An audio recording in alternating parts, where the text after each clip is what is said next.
وزیر صحت ہریش راو نے کہا کہ ضلع سدی پیٹ میں ٹرین کی پٹریوں کے کام جنگی خطوط پر مکمل کیے جائیں گے۔ انہوں نے عہدیداروں اور کانٹریکٹر کو ہدایت دی کہ ان کاموں میں کسی بھی قسم کی تاخیر نہ کی جائے۔ انہوں نے آج کلکٹر پرشانت جیون پاٹل اور ڈپٹی چیف انجینئر سنتوش کمار کے ساتھ سدی پیٹ کے نواحی علاقے منڈی پلی میں ٹرین کی پٹریوں کے کاموں کا تفصیلی معائنہ کیا۔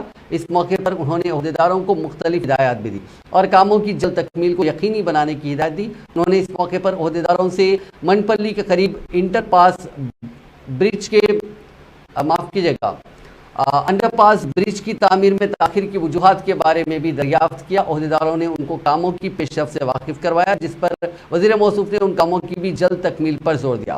ہریش راو نے کہا کہ 15 اگست سے پہلے یعنی اندرون 60 دن سدی پیٹ میں ٹرائل رن ہونا چاہیے۔ انہوں نے کہا کہ سدی پیٹ سلسلہ ریلوے لائن کی تعمیری کاموں کے لیے 500 کروڑ روپے الاٹ کرنے کے بعد ٹینڈر کا عمل مکمل کیا گیا ہے۔